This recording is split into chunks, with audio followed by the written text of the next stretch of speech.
are times when Bible passages use examples to make a point, to teach a lesson, when to repeat them can be awkward and sometimes embarrassing.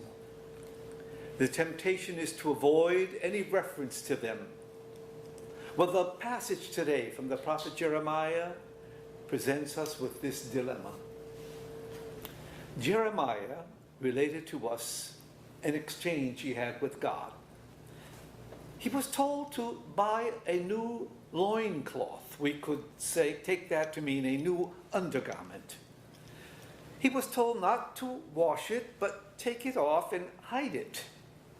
He hid it and sometimes later returned and found it to be a rotten piece of cloth.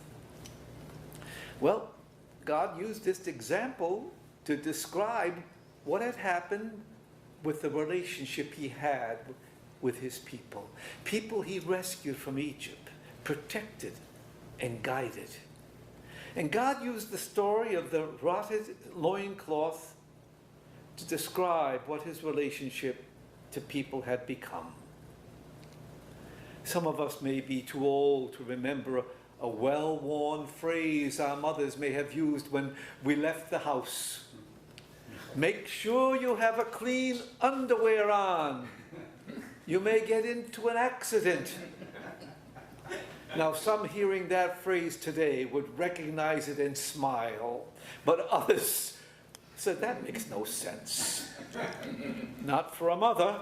Using that phrase was always concerned that her child's need to make a good impression and under all circumstances. And closely related to that first saying was a second that said cleanliness was next to godliness. When the sacrament of baptism is celebrated, we hear words spoken urging that our white garment be brought with us unstained on our journey to God. Not so with the people Jeremiah described. Their garment had become like a rotted loincloth. And in the words of Jeremiah, for as close as the loincloth clings to a man's body, so had God made the whole house of Israel and the whole house of Judah cling to him, to be God's people, his renown, his praise, his beauty. But they did not listen.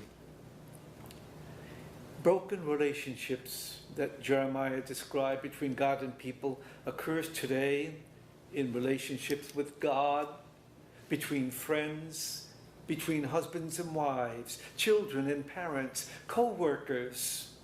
Relationships sometimes sour and become soiled.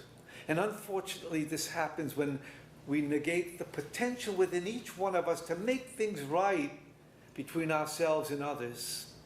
A seed was planted in us at our baptism, waiting for us to nurture it, protect it, release the power it contained, a power that Jesus likened to a mustard seed, the smallest of all seeds, yet capable of becoming a huge tree, or the power of yeast planted in a measure of flour to produce bread that could feed an army.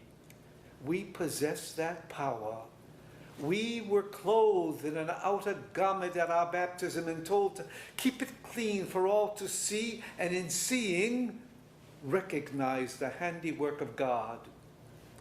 That's the garment we need to bring with us each day of our lives, mindful that it could very well be our last.